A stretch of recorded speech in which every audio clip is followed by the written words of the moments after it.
Today, I'm going to show you how to make these little hay bales. These are great little pieces of scattered terrain for your tabletop game. These were cheap, easy to make, and it only took me 1 hour. Here's how I did it.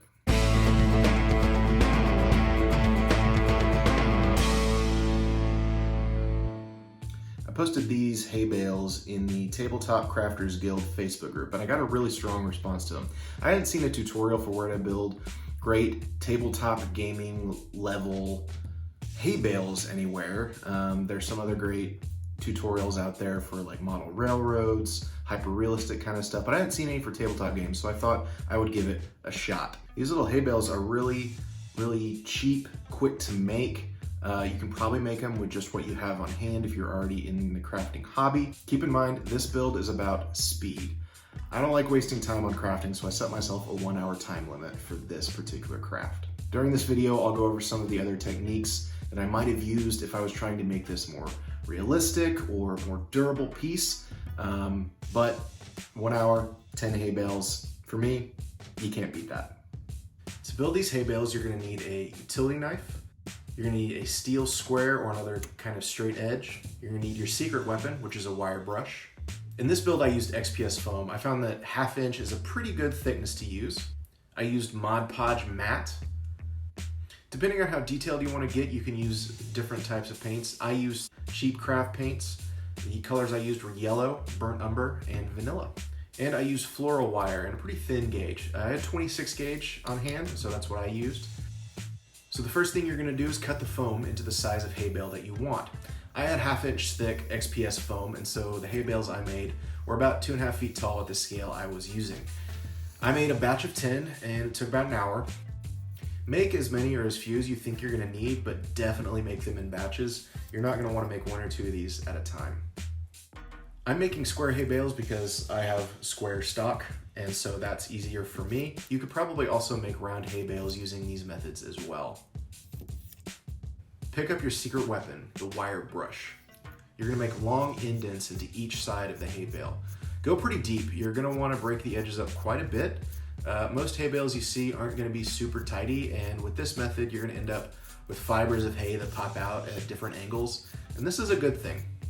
Now, turn the workpiece on its side. This is where your hay bale will really start to take shape. Now stab the end of the hay bale with the wire brush. Try to maintain that 90-degree angle, but really jab at it. It's gonna bring out a great texture that you're gonna really like. I picked up this massive wire brush at a Dollar Tree. These are so useful for so much more than just crafting. If you don't have one though, and you know a golfer, ask him or her for their wire brush. Most of them are gonna have one for cleaning up their club faces and would be happy to give you an old one. Now personally, I prefer to do a Black Magic Craft style Mod Podge paint mix as a base coat. If for some reason you haven't seen his video on that yet, I'm linking to it in the description. Now, I'm not a huge fan of getting my hands messy when I paint, so what I decided to do here was try and use toothpicks as kind of like holders to manipulate the hay bales as I was painting them. It didn't turn out that well. They kept falling off the toothpicks and I still got my hands messy anyway, so I don't know how useful this would be. But if you do try and use toothpicks, find out where you're going to put your wire and put your toothpick hole underneath where your wire is going to be. It'll cover up that hole in the end product. I used yellow here to save time. Since it's a lighter color, it would probably take a few coats to cover a black base, but the XPS that I used is light, so a couple wet coats of yellow do the trick just fine. Do not overthink this. If you want to skip the Mod Podge, skip the Mod Podge. If you want to use PVA instead of Mod Podge, use PVA instead. It's really not that big of a deal. Using more layers of paint or different colors of paint is totally fine too. Pick your own color palette. I grew up in a rural part of the United States and my family lived on 5 acres with plenty of pasture. Every now and then, when it would grow high enough, someone would come out and cut and bale our hay. Now, I've seen photos of green hay bales before, but in my mind, I always picture those yellow hay bales that were sitting in our pasture. So that's why I chose this color scheme. I chose Floral Wire as my hay baling method for a couple reasons. The first is I'm lazy and it was already on my table. The second reason is it saved me the hassle of using string. All I had handy was some multicolored string, and I didn't want to bother with painting the string or trying to tie small, accurate knots or wait for the PVA glue to dry and hold the string in place. String or twine would definitely be more period accurate for a medieval setting, and you can always use super glue to speed up the process, but you still have to wait for the paint to dry if you're going to use super glue.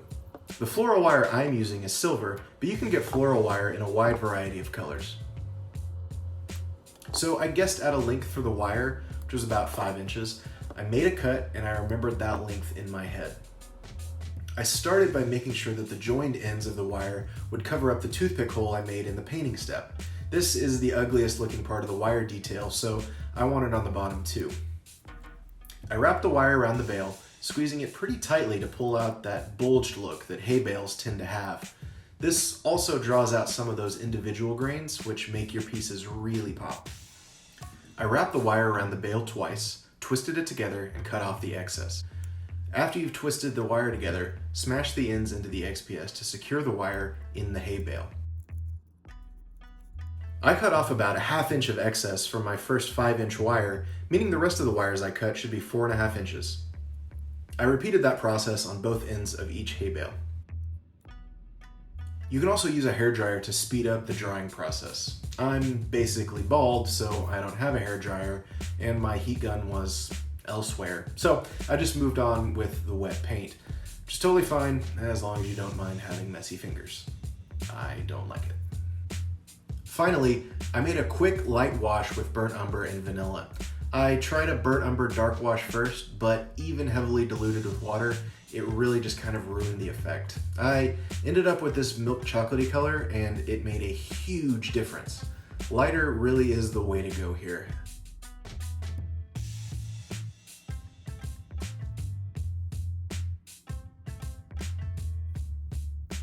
And that's it. A really quick, simple piece of terrain that's gonna add a lot of detail and interest to scenes like towns, farmhouses, stables.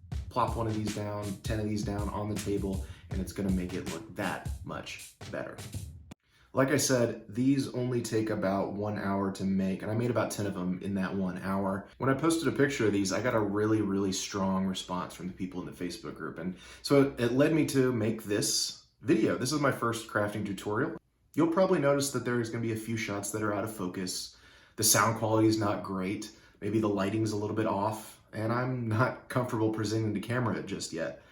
But I just jumped in because if I waited to get a new mic or a DSLR or whatever, I would be waiting a really long time, and I probably just wouldn't have ever done it. I mean, I bought a ring light, but really this is just my iPhone putting in a lot of work. If I keep going crafting and making videos, I'll get better tools, probably get a DSLR, probably get a hot wire cutter, a decent mic, but not having any of that stuff is no reason to not get started. Woodworking is my primary focus, so if I do continue to make more videos, chances are pretty good you're gonna see some woodworking ones sprinkled in here. But I am loving tabletop crafting. I am loving picking up new techniques from all the people that are in the community, that Facebook group, people putting out YouTube tutorials. Thank you so much for watching. You can subscribe if you want. I don't know how often I'm gonna put out videos, if this is gonna be the only one for a while. But what would really be awesome is if you would leave some comments down below in the comments section letting me know what you thought was cool, what you didn't think was cool, what you would have changed. All that stuff would be super helpful for me as I'm thinking about putting together more of these videos going forward. Now, this last step isn't entirely necessary. It was for me. One of our player characters is something of a pyromaniac. He's a dragonborn and he loves to use his draconic fire breath. If we're about to have a long rest, he just fires one off into the night sky. And so I figure at some point in the run of play, he's gonna want to light a hay bale on fire. And so I made him this. This is just one of the hay bales, but I added on a little bit of hot glue and molded it into a fire shape. And I thought it turned out really well. Just put on some craft paint on there. And yeah, Trevor, if you're watching this, this one's for you, bud.